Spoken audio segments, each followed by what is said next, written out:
Այն նախագիծը, որը Հայկ Սարգսյանի հեղինակածն է եւ հիմա քվեարկվելու է, կառավարության կողմից Սուրեն Պապիկյանը նստած է, Պաշտպանության նախարարության որևէ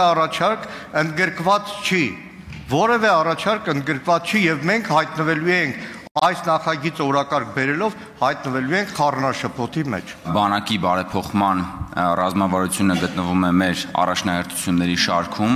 եւ այդ թվում այս նախագծի մեջ կան հարցեր, որոնք որ կարող են հասցեագրել բանակում բարեփոխումների մեր նպատակները, սակայն այնուհանդերձ առանձին կարգավորումները, դրանց ձևակերպումները եւ սահմանումները, ինչպես նաեւ քննարկման ժամանակը